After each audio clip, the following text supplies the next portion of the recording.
What is value?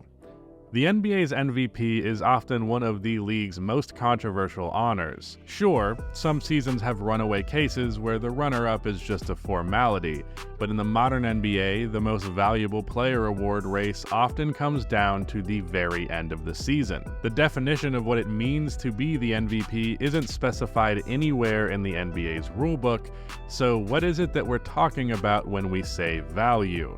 Every retired MVP has made the Hall of Fame, and who wins MVP is always an essential element to the story of an NBA season, so this is something that actually matters a lot in the realm of NBA history.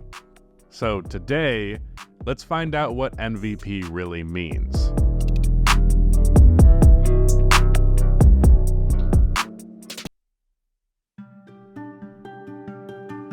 To best understand the Most Valuable Player award, I'd say it only makes sense that we brush up on our history. At the time of recording, there have been 68 MVP awards ever handed out in the NBA, and not all of them were created equally. There's a handful of MVPs that I want to talk about who have all been chosen because of their particular place in the history of the award.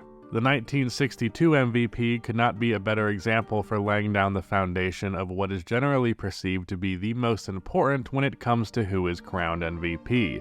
See, in the 1962 season, Wilt Chamberlain famously averaged 50 points per game, along with 27 rebounds in 48.5 minutes on average, which is longer than regulation because he never sat out for rest in any game, including overtime, and he played all 80 games. He also recorded a 100-point game against the New York Knicks.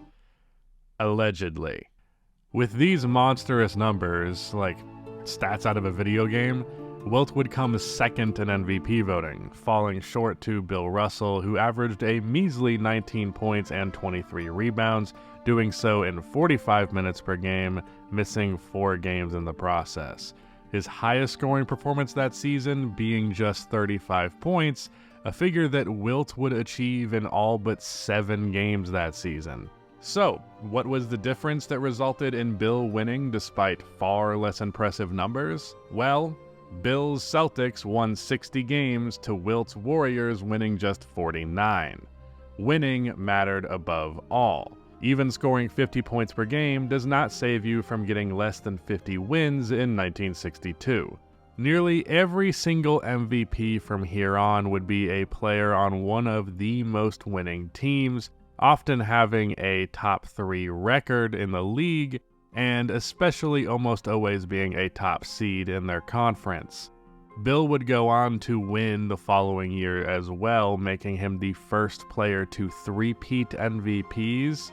Wilt would end up winning 3 straight MVPs in the latter half of the decade, but he did it with lesser counting stats than his previous seasons, averaging just 27 points per game over the span of those 3 MVPs. But his Sixers won 55, 68, and 62 games respectively.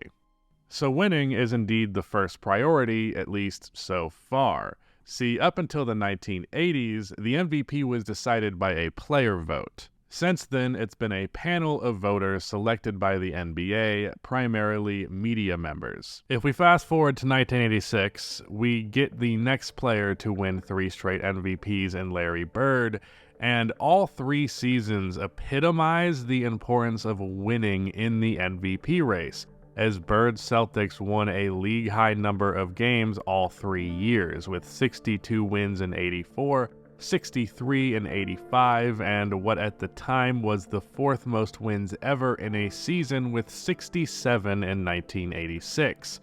Over this stretch, Bird averaged 26 points, 10 rebounds, 6.7 assists, and 3 stocks on nearly 50-40-90 shooting. Now, the significance of this MVP is in that nothing like it has happened since. Bird is the last player to have won 3 straight MVPs. A few would win 3 or more after him, but none of them got them consecutively. Even the face of the league in its most popular era, Michael Jordan, who won several MVPs in his career, never won 3 consecutively, primarily due to something known as voter fatigue. There are many seasons that you could argue voter fatigue played a factor in throughout the years, but the list of MVPs that prevented other MVPs from getting the almighty three-peat is surprisingly long. The norms of the award changed over time, and 1993 is one of the first cases of this phenomenon. MJ had won the award in 1991 and 1992, marking his second and third time winning MVP, and in 1993, Charles Barkley would win it over Michael as he led his new team, the Phoenix Suns, to 62 wins, 5 more than Michael Jordan's two-seeded Bulls, and the best record in the NBA. Comparing their raw counting stats, it's hard to say that Michael Jordan's numbers were way more impressive, but I would give him the edge there. But in the overall MVP case for MJ in 1993, for the last few years in the NBA now, Michael Jordan and the Chicago Bulls were all you ever heard about. Fans and media members were kinda exhausted from the conversation. They wanted something new. And in the case of Charles Barkley, he had been traded to the Suns in the 92 offseason, and they were a fresh, up-and-coming team. Narratively, Barkley and the Suns were more novel than Michael Jordan was. So much so that Mike didn't even come in second place, as that went to Hakeem Olajuwon. A similar thing could be argued in the case of the 97 MVP, yet another one that was interrupting a potential three-peat, as the MVP, Karl Malone, and his Jazz won 64 games, but Jordan's Bulls won 69. Nice. Even still, tired of MJ, so no MVP. While these back-to-backs could have been three-peats, the preservation of the three-peat persists to this day. Back-to-back MVPs aren't all too uncommon post-Jordan, and they usually aren't too controversial because of the dominance necessary to even be in the running in consecutive seasons. But some of the most controversial MVPs in league history were handed out to one Stephen Nash in 2005 and 2006. These awards were controversial for two main reasons. One, who he won these MVPs over, and two, the fact that he won these MVPs while averaging just 15 and 19 points per game. There's also a pair of narrative sides to these MVPs in particular, one that happened at the time and one that often happens now in retrospect. As the rules and parameters around what an MVP is have become more and more blurry over the past few years, in the land of useless discourse that is NBA Twitter, many have dug up old award races and applied modern logic to awards that were decided with the conventional wisdom of the time. So naturally, there's a discrepancy. The biggest one being the notion that this MVP race had anything to do with Nash versus Kobe. Kobe was 4th in MVP voting in 2006. But because Kobe averaged 35 points per game, and nowadays people really value those counting stats, the award race is recontextualized into something it never was in the first place. Even if Nash didn't win it, Kobe wasn't going to either. Now, as for how I feel about these MVPs, well, Nash's numbers were impressive outside of his average points per game, and he was no doubt the engine of the Phoenix Suns offense that was the best in the NBA, which led them to a league best 62 wins in 2005 and the 4th best 54 wins in 2006. So I understand why he won these awards, but my hot take is the real player that got screwed over this whole time was Dirk Nowitzki. In 2005, Dirk was 3rd in voting despite having the most impressive box score stats of the top 3 and only losing a few more games, just 1 in the case of Shaq. And in 2006, Dirk was 3rd in voting again despite a more impressive box score and a 6-game better record than the winner, and a 10-game better record than LeBron, who came in 2nd place. So honestly, I think Dirk should have won these MVPs, which would have made him the most recent player to three-peat. And just as a side note, I want to correct something that Shaq always says that drives me nuts. Steve Nash didn't win MVP over you twice. He always brings up those MVPs and goes, oh, he won that twice over me? I don't think so. But he was only ever in contention with him once. In 2005, he was second in MVP voting. In 2006, he wasn't even in the top 10. Anton fucking Jameson had a better MVP case than you, dog. Stop saying that shit. Either way, getting back to the matter at hand, these Steve Nash MVPs stand out as some of the most controversial in the league's history, and the way that people talk about MVPs like this frames them as almost disruptive, getting in the way of what should have been. Just like in 2011, where we have yet another supposed should have been MVP. Oh no, look, another potential three-peat thwarted.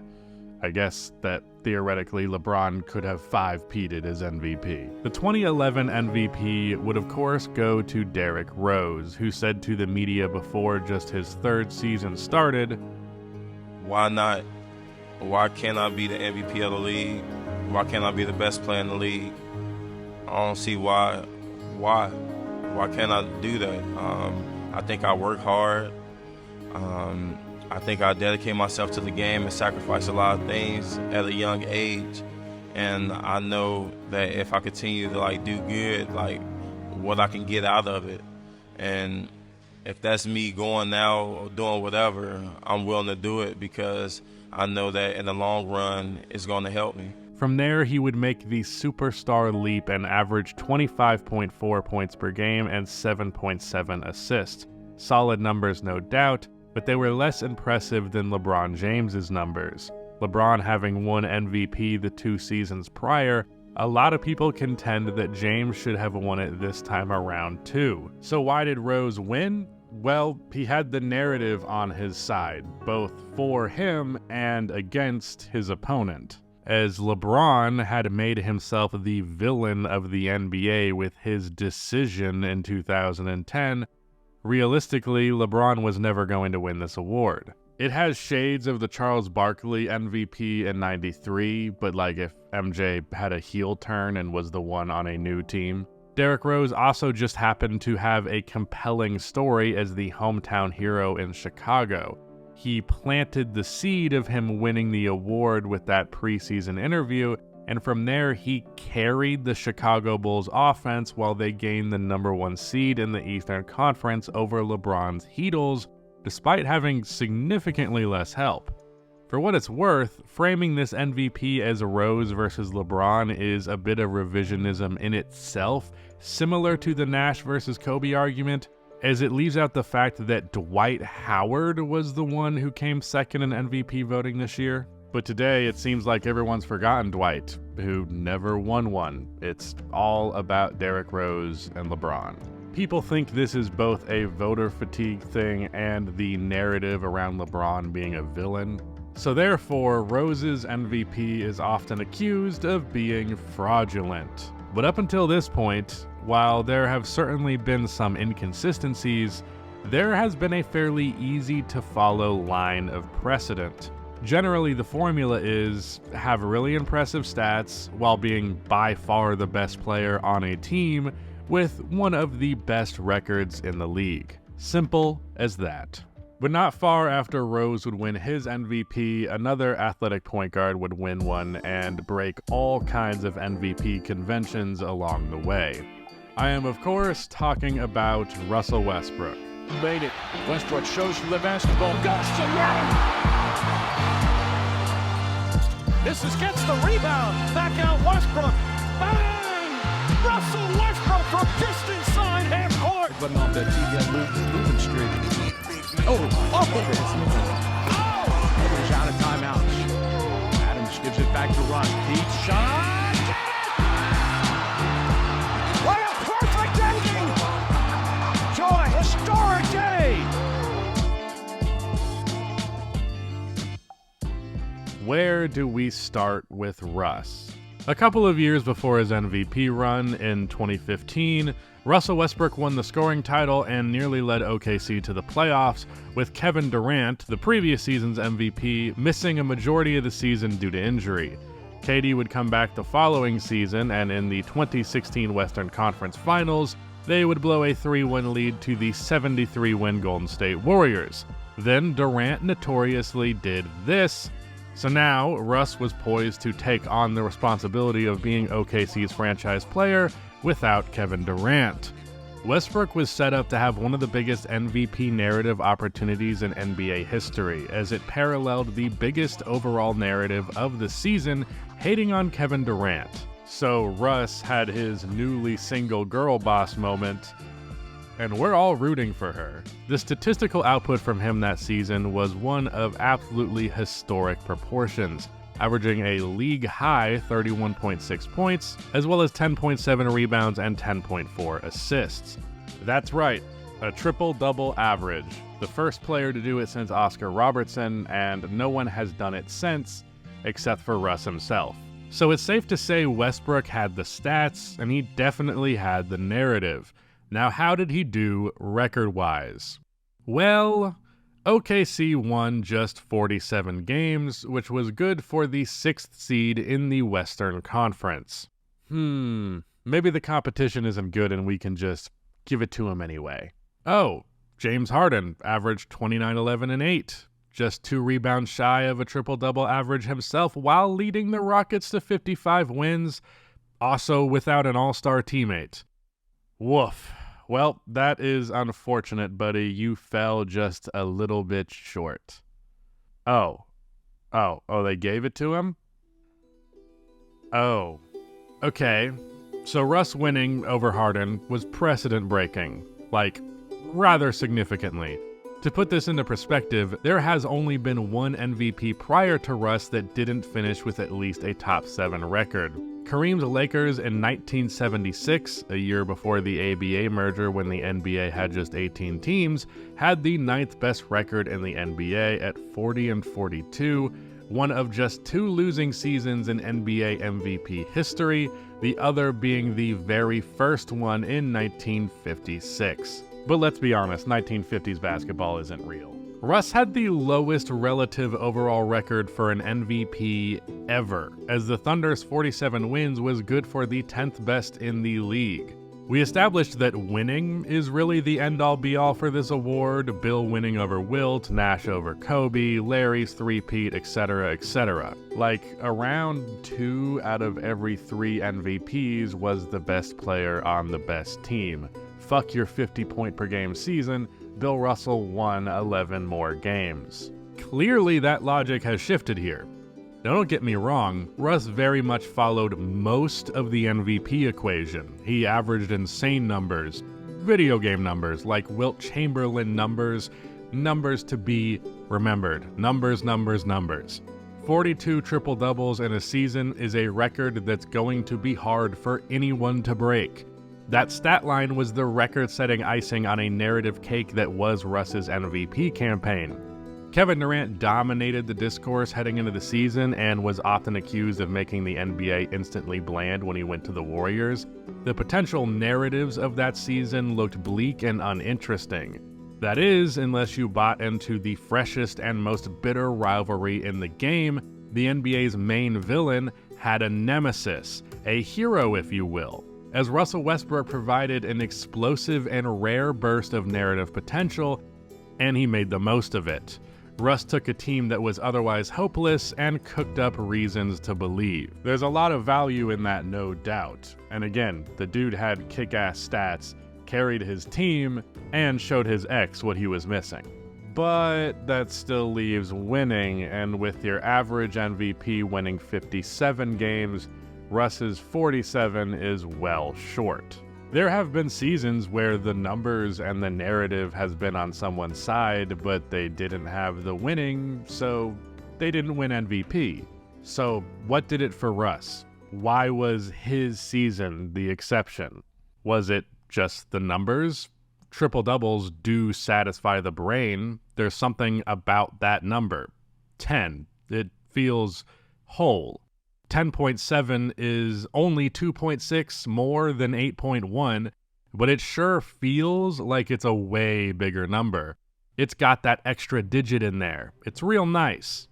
Maybe it was just the narrative plus numbers, or maybe it was Russ carrying a terrible team while his runner-up James Harden, with more winning and extremely similar numbers on better efficiency, had a pretty solid squad. Now, me personally, I think this was a bit overblown. The reality is, Harden had more offensive help, and Russ had more defensive help. James had the benefit of better spacing, no doubt, but in terms of impacting the game and getting wins, OKC's role players were getting it done on at least one end. I'd say James had the better team, but not by some large margin. But regardless of if that's even true, that hasn't mattered in MVP cases in the past. Compare this to Nash versus Kobe, which, again, wasn't really a thing, but just for the sake of the current argument, Kobe averaged 35 points per game and was the 7th seed. Steve Nash averaged 19 and 10 on 50-40-90 and was the 3rd seed. Guess who had the better team? Steve Nash. By a fucking landslide, dude. And guess what? That's almost always the case. Show me a list of MVPs and I will show you a list of players who, for the most part, were privileged enough to play with good to great teammates, while many of the other MVP caliber players in the league were likely not given such a blessing. However, that doesn't invalidate their MVP. Sometimes life's just not fair. I have Amari Stoudemire and Sean Marion and you don't. Tough shit. But obviously, there has been some sort of shift in how we perceive these athletes. One thing that seems clear to me, and what I'd call the most significant factor in this equation for Russ, is the carry job element of it all. Now, clearly this concept didn't have the same weight in the past as it does now, like the aforementioned example of Kobe Bryant. He was absolutely carrying the hell out of that bum-ass good-for-nothing Lakers roster that was frankly an embarrassment more often than not. Kobe was scoring more than 35% of the team's points. He had slim pickings in terms of competent teammates, let alone good ones. And of course, he didn't win. But why didn't it work in 2006, but did 11 years later? Well, I think I'd blame it on one major thing: social media. Back in 2006, if a Lakers fan thought Kobe was MVP, that was between them and their friends more likely than not. That stopped being true when social media came into the equation. The network of influence that fans have went from the dozens to the thousands and even potentially the millions. I remember being new to NBA Twitter when the Russ versus Harden MVP discourse was being had, and it was very much NBA Twitter as we know it now in its early infancy. Especially in terms of the toxicity that we expect from modern social media, but on the bright side, that means being exposed to multiple points of views when you otherwise wouldn't have. There have always been ways to spin narratives, but in the past, the NBA and its media outlets played a large part in which narratives you actually heard. But now, just about every kind of narrative you can think of, there's someone out there making a huge effort to push that exact narrative, and that ultimately means hearing a lot of different perspectives. There was clearly a subsection of fans that were like, winning is nice, but let's just let the best player that year win it regardless. Others might have fetishized box scores or narratives. Hell, there's a large section of NBA fans that don't acknowledge that narrative plays a part in the award, or they just don't think that it should. The wide breadth of perspectives with voices, whether their ideas carry water or not, was very foreign to the NBA landscape even just a few years before 2017. This isn't to say that Russ won MVP because Twitter. That's a fairly simple-minded perspective. But rather that social media has shaped how we do discourse and determined who gets to do said discourse. Platforms like NBA Twitter and YouTube are the #1 reason why networks like ESPN are slowly losing their appeal along with their control of the narrative in sports. The mainstream media isn't the thing that determines what a fan's gonna talk about around the water cooler. You don't need to depend on tuning into SportsCenter for your news or the radio for a sports discussion. You could instead read a bunch of tweets from different fans with a bunch of perspectives and insights, many of which are dog shit, but there's good stuff in there, and the variety is always appreciated. Hell, you could even watch some pimply teenager with a devastating voice discuss the MVP race. So with that, the seed was planted. Not that Russ would win an MVP, but the fetishization of the triple-double. God, I've been doing this for so long. This didn't used to happen. It used to be as simple as listening to what the man in the suit on the TV said. But now the pipeline of perspectives has shifted from being nearly entirely dictated by mainstream media to there being a more symbiotic relationship between the media and its consumers, as the members of the media are now not just arbiters of talking points, but also consumers as well. Members of the media are ultimately professional Twitter users. Obviously, there's a lot more to being a member of the media than just using social media well, but it's no doubt a huge part of the job. Scrolling is a necessary part of being in the media, and they're not always going to be using their professional accounts to do it. Getting an idea about what a community at large is feeling about certain topics is a part of the job. Being in tune with what's popular means better engagement, and thus better paychecks. This wasn't the case during the boom of ESPN, sort of the father of the modern sports media scene when it was first starting out. And especially prior to that, when there was literally zero online community even possible, the MVP being decided by media members is the reason that its interpretation is so fluid, but the zeitgeist around MVP isn't just in the hands of the media anymore, it's on us. Even if fans don't get a vote, whether we know it or not, we actively are shaping the conversation for what it means to be MVP, and our collective influence is stronger than ever. The potential of this more democratic idea-making en masse has a lot of positive potential, but its current state has a lot of side effects of still ultimately being a new landscape.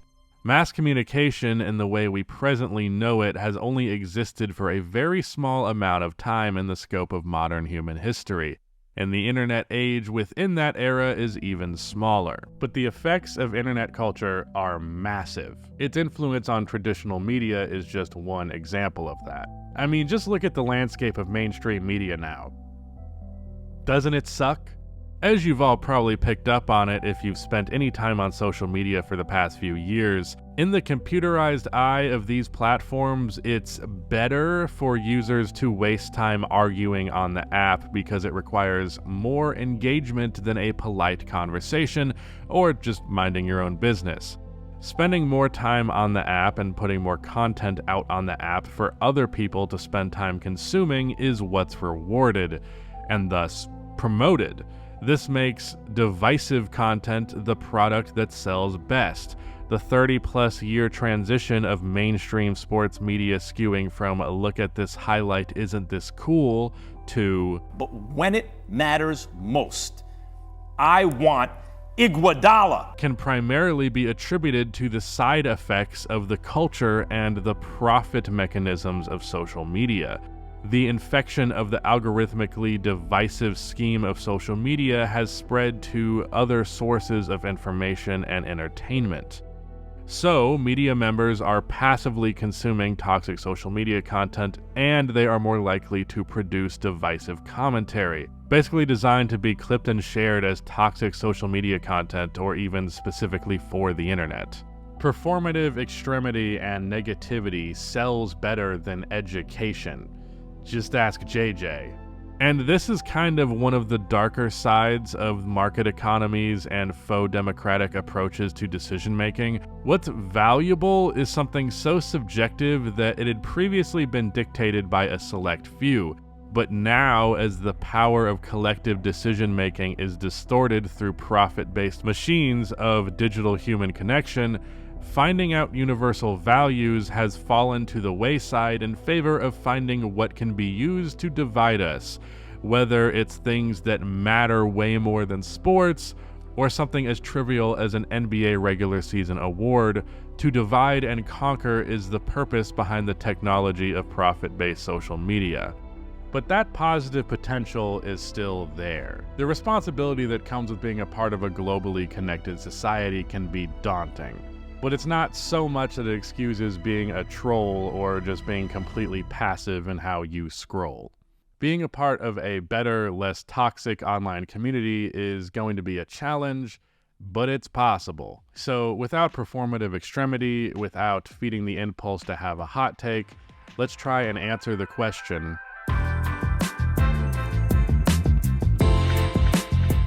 the history of the MVP suggests that what value means is an ever-changing definition. While the goal of this video in a way is to define the MVP, I feel like the only way you can define the MVP is in its inability to be defined. I know, sounds like a bit of a cop-out, but the reality is, this is just more of a vibe thing. The question, and the point from there really becomes, what do you do with that? Having something exist in a gray area like this is kind of a nightmare in terms of the discourse. Who am I kidding with the kinda? It's definitely a fucking nightmare. Media literacy is completely dead, and if there's one thing that NBA Twitter can't fucking stand, it's nuance. The notion that something wouldn't be black and white is an offense in itself. So people cling on to their definition of what an MVP is and treat everyone else like they're the biggest idiot on earth for daring to think differently, for daring to have a different definition. Now, I'm not coming at you here with the every take is valid angle. They're not. There are some people's MVP criteria that are absolutely batshit insane. Just because something is subjective doesn't mean it's meaningless. I remember back in 2020, everyone arguing that LeBron should be MVP because he was old. There's stupid shit like that almost every year. But for something that is truly without definition, something that is defined by its undefinability, it also has major stakes in the realm of basketball. So there's the whiplash and tonal dissonance between what the award is, the weight it has, and how people discuss it. And man, over the years, I gotta say, as someone that covers this sport on a nearly daily basis, it actually bothers me the way that we have this conversation. And every year, I become less and less interested in the MVP discussion because of it. But unfortunately, as the popularity of this topic continues to grow, so too does the toxicity. We talked a little bit about how media members who vote on the award are also users of social media. But it's not just the press, it's the players too. A big thing that made it overbearing recently is how hyper-aware players have become to the role of social media on the award. The best example being our most recent MVP at the time of recording, Joel Embiid, who, like it or not, was without a doubt actively campaigning for the award, knowing full well the influence social media would have on him winning it. Now, I don't want to give you the wrong idea. Joel Embiid deserved the award. He had an all-time efficient, high-scoring season and was a good defender on a good team. But he was also on an all-time campaign online and in the media. Players are allowed to be aware and actively comment on the race that they are in. It's happened before.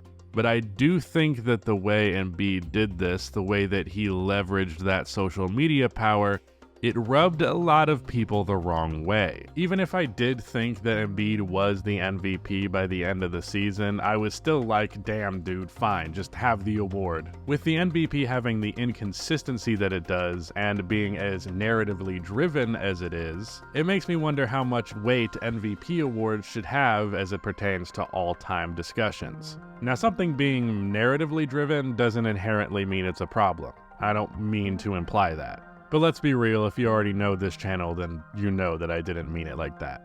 Because acknowledging the role that narratives play and the legacy of this game is kind of my shit. I love it. And I think it's worthy of consideration that perhaps players play a bigger part in the narrative side of the game than many like to admit. It's not something that exists entirely separately from the player's control. It's not something that just falls in their lap. I feel like when it comes to the MVP debate, we often refer to the narrative aspect of the award as though narrative is a dirty word. when really it's just an apt descriptor for the influence human nature has on sports. We like stories, we like satisfying narratives, we want revenge, we want triumph over adversity, dominance over rivals. It's always going to be a part of it, and I kind of resent how this is treated regularly like it's a bad thing. He only won that MVP because of narratives. Okay, and there's definitely some downsides to it. Sometimes you get the case of a player who has the talent to win an MVP award, but the stars just don't align to allow it to happen, whether that be for narrative reasons or otherwise. Probably the most prominent case of this is with Dwayne Wade. I personally consider Dwayne Wade to be the best player in NBA history who did not win an MVP. He's the only player in my personal top 15 who doesn't have one. And the reason he never got one is the perfect storm just never hit for him. In a year like 2017 with Russell Westbrook, that was a case of a perfect storm. He had the right circumstances to put up major numbers and the narrative element thanks to the departure of Kevin Durant. Wade never got anything like that. After having one of, if not the greatest finals performance in NBA history, the Heat proceeded to be really inconsistent around him while he put up great numbers. The wins just weren't there, and he didn't really have any narrative working in his favor. Then LeBron showed up and was just obviously the better player, and you of course can't win MVP when you're not the best player on your team, so he instead got to sit back and watch LeBron win MVPs playing for his franchise. But that said, I can also acknowledge and contextualize that aspect of Wade's career and still rank him as highly as I do. And on the same token, while some MVPs are more valuable than others, I do think that a one-off MVP can be fairly meaningless as it pertains to true all-time greats. One MVP is not going to catapult you into the top 20 players of all time. If you win multiple MVPs, there's just a level of dominance to your game that is undeniable. Well, at the same time, I don't think it's necessarily a huge indictment on the legacies of Shaq or Kobe or Hakeem that they have only one. You can have the acknowledgement of circumstances and the impressiveness of multiple MVPs both in your mind. It doesn't have to be one or the other. So to answer the question, how do we evaluate the MVP award as it pertains to all-time rankings? I honestly don't know for sure. It all must exist within its own context, and unfortunately, because this award exists so much within gray, poorly defined areas, how we value it must also exist in the gray. Similar to the value of championships being within context, things are rarely as simple as checking off a box with NBA legacies. Some boxes can be more checked than others, even if on the surface they appear to be the same thing. So if you're going to put together a list of the best players of all time, you can start by checking some boxes, but before you're done, you owe it to yourself and the history of this game to evaluate and contextualize the weight of each of those checks. Navigating that gray area is how we find the truth in areas that are defined by their subjectivity.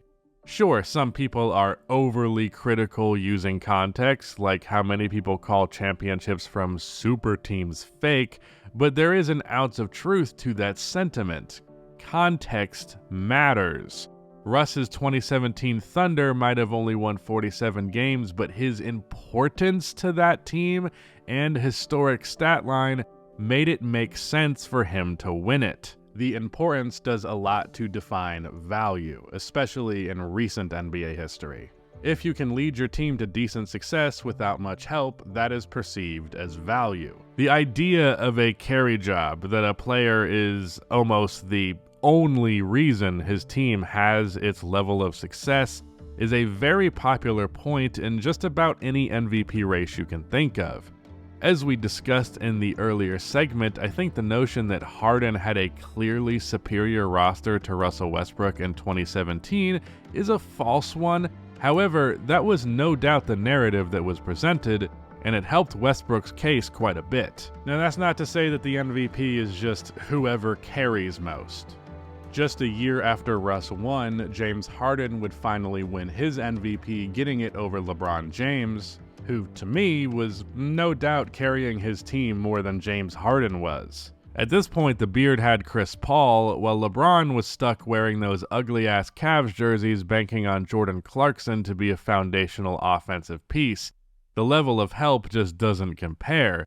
But, regardless of how powerful carry jobs may or may not be, people repeat this argument, and it's pretty convincing to many, including myself to some degree. I think people can tend to overblow the idea of a carry job, even sometimes just straight up claiming that someone is carrying when they very much are not. But either way, we as NBA fans like a carry job. It's important to us. But why is that? Why do we often talk about the NBA and the MVP through this angle? Well, carrying your team is kind of like the hero's journey. Even if you don't know what the hero's journey is, your brain does. If you didn't pay much attention in high school English class, essentially, you have your protagonist go through a litany of specific stages in a journey where they end up making a legend of themselves. The format of these specific stages was kind of a language of sorts, a storytelling technology. This was most prevalent in an era of human history where mass communication meant telling a story around the fire instead of tweeting into the void. For something a little more modern, take foreshadowing in a movie as an example. We can tell when it's happening even if we don't explicitly think to point it out because we are familiar enough with the context of it to have that intuition. We're just that familiar with that type of storytelling device. You know it in your bones. Today, we're more familiar with the general culture of individualism and the heroisms baked into lots of entertainment. We all know what a main character is, and we even have subreddits dedicated to making fun of people who act like one in real life, or identify too strongly with ones on screen. Oh my god, he's literally me. The MVP is the main character of the NBA. When a player is forced to deal with a precarious situation and make do, it's inherently sympathetic. It makes you an underdog in a way. Like, yeah, this player is an incredible talent, but they face circumstances that their talent probably won't be enough to overcome, but damn it if they aren't going to try. We admire that reaction to adversity, the ability to keep taking steps forward when you're so many steps back to no fault of your own. But this is a double-edged sword given that not everyone gets this kind of context. It's weirdly a privilege in its own right to be in the position of carrying in the NBA, because while the personnel help might not be on your side, at least the narrative is. Players get more respect for being in less winning situations where they are forced to do more than they do for being in more winning situations where they are not. There is, of course, also the added benefit of racking up stats.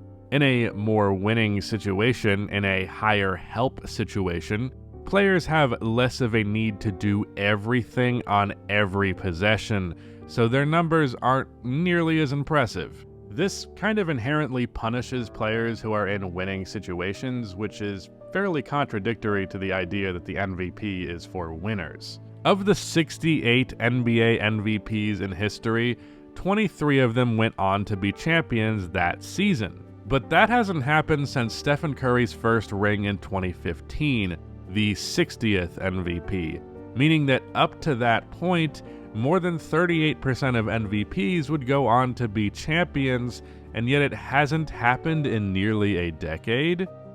In the case of Westbrook's 2017 MVP or Jokic's 2022 MVP, their teams didn't win 50 games, but without their carry jobs, their teams wouldn't have even won 30 games. And they also had crazy impressive numbers. While this may not have been enough to win MVP in the past, since Russ broke the dam of precedent, Numbers and narratives can win a player an MVP despite a lack of winning at the highest level. So there's almost this strange ratio of winning where you don't want to go too far, and especially with too much help, but you also can't be a total loser. To be the MVP, you want to be enough of a winner, but maybe not enough to win a championship. I don't know, it's kind of weird. Your circumstances can be worse for a championship, but better for an MVP. It seems like the pendulum is swinging away from the highest level of success and more towards just winning enough. Maybe if we took the current MVP zeitgeist and plugged it into 1962, Wilt winning 49 out of 80 games would have been good enough for him to be crowned the NBA's main character that season, even if his team didn't end up winning a championship. Now don't be mistaken, while I have pointed out that numbers and narrative have pushed winning to the wayside, I don't necessarily think it's a bad thing. If anything, I believe it's the opposite. I understand why Russ won the 2017 MVP. I understand why Wilt didn't win in 1962. What I'm primarily trying to get across here is that we can use these award races to track the fluidity of the conversations around them. The human nature element of all of this is what makes sports beautiful. It's not just awesome feats of athleticism, competition, and records. It's stories, underdogs, and heroics. Moments like Russell Westbrook hitting the shot to send OKC to the playoffs in game number 80 of the year are worth preserving in the history books. Consistency is great, but being overly traditional is how we get stuck in the past and forget to move forward or be grateful for the present. If that was explicitly our framework, if the MVP was so much predicated on winning, then we would just by default give the MVP to the best player on the best team every time. We have some basic parameters that seem to determine who gets it, but they change every season with different X factors coming into play each time. What's valuable isn't static. At the time of recording, Joel Embiid was recently deemed officially ineligible to go back-to-back on MVPs this season due to a new rule that makes it a requirement to play 65 games, more or less. So with the leader of the MVP race now disqualified and all of that history mumbo-jumbo out of the way, let's apply what we know and ask,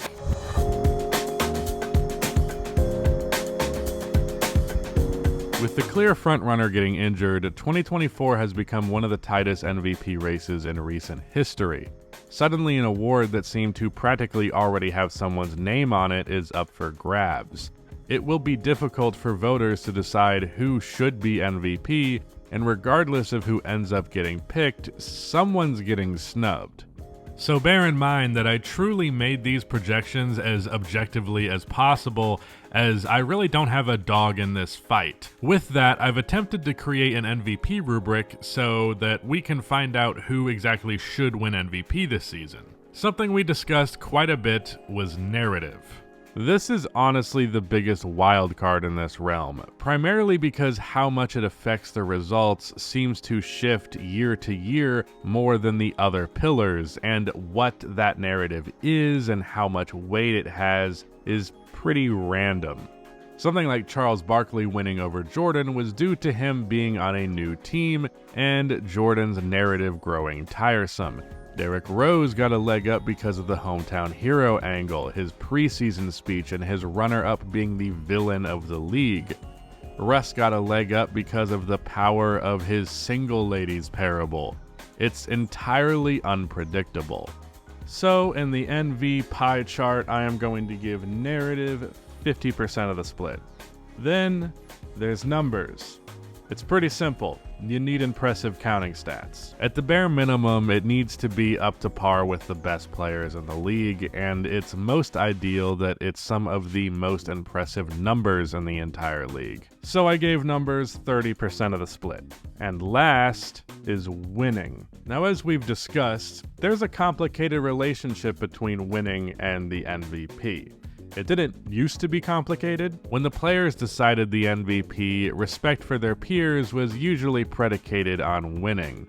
But ever since the media took over the duty of voting on the award, and especially in the last decade, the conversation has dramatically shifted away from winning to the point where it just does not have anywhere close to the same weight that it did before. That said, there's a limit.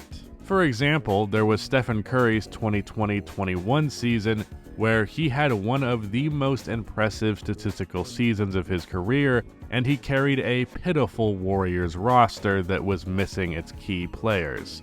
Now obviously, carry jobs can get you a lot of credit, but not if it's to the 9th seed. Then it's just not gonna cut it. You gotta be a playoff team, and thus far, at least the 6th seed. So winning is only getting 20% of the split.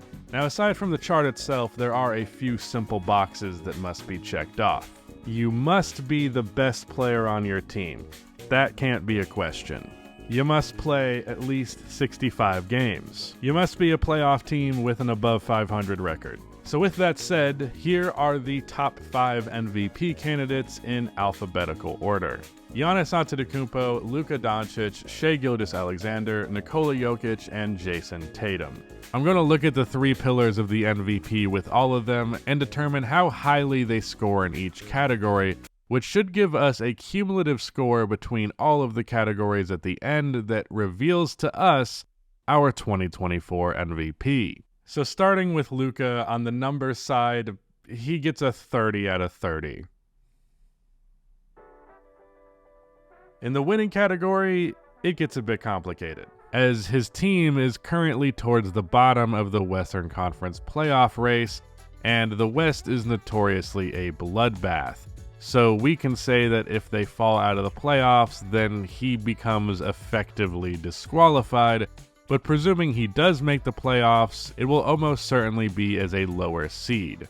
Let's say that's like a 6 in winning, maybe an 11 if a miracle happens. And finally, in the narrative category, I'm not gonna lie, the dude's kinda got nothing. And that really goes for basically all of our candidates. Probably the main reason it's so unclear who the MVP is because there isn't a strong narrative through line for anyone, really. Which I guess means all of the narrative talk, which was most of this video, is kind of going to waste, but, whatever. For Luka, he certainly has his stands pushing for him. He also has the potential of being the GOAT, and that's something. But he's really only got that and historic numbers to bolster his name. Otherwise, it's pretty bone dry in the narrative department. He might be carrying his team to the playoffs, but it's not in the theatrical fashion of Russ in 2017, or as helpless as Jokic in 2022, so I'll give him a score of 15 out of 50. So, with using this rubric, he gets an MVP score of 51 out of 100 possible points. Now that looks awful. Moving on to Giannis, his Bucks currently barely have the 5th best record in the NBA at the time of recording this video, so we'll give him a 16 out of 20 in the winning category. His numbers are also pretty excellent, and on the narrative side of things, man, he's got absolutely 0. I honestly feel as though the NBA has forgotten Giannis, at least as it pertains to the MVP race. Since winning in 2020, he's been 4th and 3rd in a few races, where honestly I think he had as good of a case as anyone. But the focus was just on Embiid and Jokic. And as for how Milwaukee has been covered this year, the focus is almost exclusively on how disappointing they've been. Not to mention with him having 2 MVPs, not that they're that recent, but it's recent enough for there to still be some voter fatigue present. Almost like he had his time in the spotlight and now it's time to move on to new things, like he's got to do even more to enter the exclusive club of guys with 3 or more MVPs. The irony of all of this being that Giannis' best seasons are not even his MVP seasons. I'd argue this has been his best individually, it's definitely been his best statistically, but when the narrative isn't on your side, it is damn near impossible to win. It's technically possible that the Bucks don't lose the rest of the season, But even then, it would take Giannis carrying them in the absence of help like Damian Lillard for there to be any sort of narrative momentum for him. So I'm going to give him a 5 out of 50 on narrative, which is definitely going to tank his score. He ends up with 48 MVP points. Speaking of two-time MVPs, let's move on to Jokic. On the numbers side, I'm going to give Jokic a 27 out of 30, just like with Giannis. Where the hell's... Oh, boy. His scoring average is a little low versus the field, but he's less than 1 assist away from a triple-double average on +7 relative true shooting, including the inefficient start he had to the season, so I'd say he's pretty close to as good as it gets. On the winning end of things, the Nuggets are tied for the best record in the Western Conference and the second best in the NBA, so I'm going to give them an 18 out of 20 on winning. Narratively with Jokic, we're kind of in a weird spot. Him being a defending champion is helping his case. Now that he's proved himself on that stage, people are less likely to bitch and moan if he did win the award. And because he didn't win MVP in 2023, there's the angle that he was robbed and should have three-peated, so there's almost the makeup MVP to be had here. I don't think anyone of this group strongly has a narrative on their side, but for the first time, I think Jokic might actually have it on his side. So I'm going to give him a 25 out of 50 on narrative, which is not a lot, but it's pretty up there for these candidates. This gives Jokic a now leading total MVP score of 70. Now let's talk about Jason Tatum. Oh boy, if anyone's lost recently in the court of public opinion, it's Jason Tatum. Mostly for the crime of being on an insanely stacked team in Boston. Nobody on this list has anywhere near the help that Tatum does. But at the same time, he's also the best player on an insanely good Celtics team, so he has the winning on his side. So he immediately gets a full 20 out of 20 in winning. What I hate about all this is this looks so sloppy. And I'm like so good at fucking drawing, but this is just not the right environment for being good at it at all. +1 bonus point for being the best player on the best team, because why not, you know? As far as his numbers are concerned, he is easily the weakest of the group. Like, everyone except Nikola Jokic scores more points, all of them average more assists, everyone but Shea averages more rebounds. He's tied with Luka for the lowest block average. He averages the least amount of steals. He has the lowest true shooting percentage. Basically, he ain't got numbers on his side. But 27, 8, and 4 ain't nothing, especially with how much help he has. So I'll somewhat generously give him a 15 out of 30. Narratively, I really think he's getting pushed and pulled in many different directions as of recently, but as a whole, I think NBA fans and media are more or less lukewarm on him, but he has the Beantown Media Mafia on his side. So I'm going to give him a 25 out of 50 on narrative with +1 for being in Boston, which results in 58 MVP points. And last but not least, we have Shai Gilgeous-Alexander. Shai doesn't have the most insane stats, but they're pretty up there. Something I think has gone undermentioned quite a bit is that the guy is averaging 3 stocks as a guard. Where he gains a lot of points is in his efficiency, as he has a 65% true shooting percentage. He's also statistically having the most efficient slashing season of any guard ever. No guard literally ever scores more in the paint than SGA this year. So I'm going to give him a 23 out of 30 on numbers.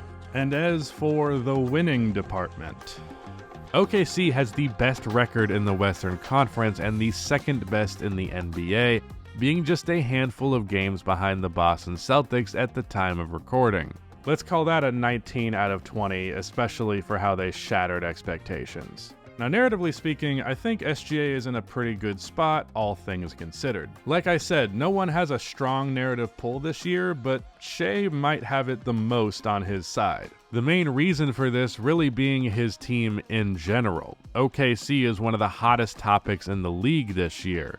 Calling back to the 1993 MVP, Charles Barkley's Suns were the league's up-and-coming team that also happened to have the best record in the West. And this worked in his favor for winning that MVP over Michael Jordan. There's also a lot of buzz around the league about crowning the NBA's next face of the league, and Shai is very much a candidate for that. And while he has good teammates, none of them even flirted with being an all-star this year. So I'm going to give him a 30 out of 50 in narrative. Because, again, at the end of the day, it's not a super strong narrative by any means. SGA is the best player on a young team on the rise who's ahead of schedule, but he's not quite the NBA's definitive main character this season. But that totals out to 72 MVP points, which narrowly puts Shai over Jokic, meaning that your 2024 MVP will be Shai Gilgeous-Alexander. With Nikola Jokic coming in second place, Tatum getting third place just because he gets a seat at the table being the best player on the best team, Luka Doncic in fourth place because he just does not have a winning or narrative on his side, as ridiculous as his stats may be, and Giannis getting last place because narratively it seems we've forgotten him. Now, it's plenty possible that the voters all collude to make the MVP great again and decide that winning is the most important thing like in the past, making a case like Jason Tatum feel a little closer to first than third. Maybe Luka or Jokic make a campaign for it on social media out of nowhere and average a triple-double for the rest of the season. Maybe Giannis goes undefeated like I said earlier, but I doubt any of that's going to happen. Now finally, after however long this video is, to finally answer the question posed by the original title, what the fuck is the MVP award?